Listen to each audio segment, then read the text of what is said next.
బాధ్యత తల్లిదండ్రులకు గౌరవం ఇవ్వడం.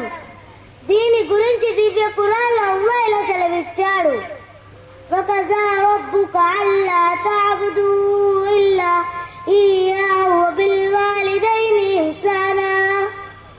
మీ ప్రభు ఇలా ఆజ్ఞాపించాడు, ఆయన తప్ప మరెవరిని ఆరాధించకండి మరియు తల్లిదండ్రులతో మంచిగా ప్రవర్తించండి.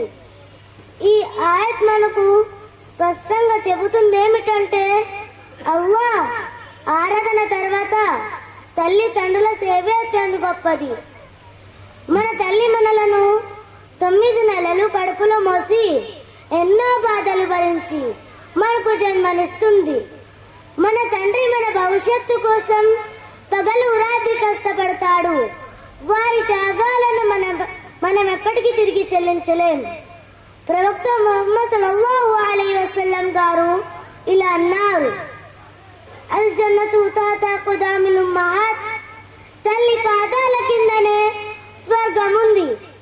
ఇది మనకు ఏమి చెబుతుందంటే, తల్లిని సంతృప్తి పరచడం మనను నేరుగా జన్నత్కు తీసుకెళుతుంది.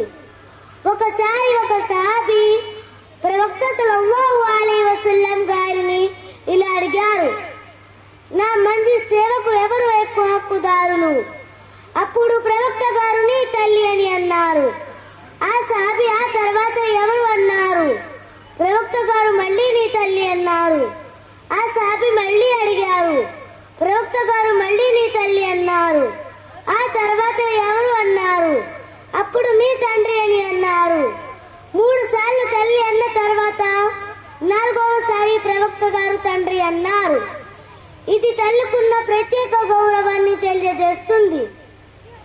మరొక హదీస్లో ప్రవక్త సల్లల్లాహు అలైహి వసల్లం గారు ఇలా అన్నారు, రిజల్ ఫీ రిజల్ వాలిదైన్ వసగతు ఫీ సగతిహిమా. తల్లిదండ్రుల సంతోషంలోనే అల్లాహ్ సంతోషం ఉంది. వారి కోపంలోనే అల్లాహ్ కోపం ఉంది. ప్రేమల సహోదరులారా, ఇస్లాం మనకు తల్లిదండ్రులతో నెమ్మదిగా మాట్లాడాలని, వారిపై అరవకూడదని, ఉఫ్ అనే మాట కూడా చెప్పకూడదని బోధిస్తుంది. వారు వృద్ధులైనా బలహీనులైనా ప్రేమతో సహనంతో సేవ చెయ్యాలి. మన తల్లిదండ్రులు జీవించి ఉంటే వారికి సేవ చేసుకోవాలి. ఒకవేళ వారు మరణించి ఉంటే వారి కోసం దువా చేయాలి, సదకా ఇవ్వాలి, వారి మంచి కోరికలు నెరవేర్చాలి. చివరిలో అల్లాహ్తో దువాయమనగా, అల్లాహ్ తాలా మన తల్లిదండ్రులకు మంచి ఆరోగ్యంతో దీర్ఘాయుషు ప్రసాదించుగాక. వారి పాపాలను క్షమించి వారికి జన్నతుల్ ఫిర్దౌస్ ప్రసాదించుగాక.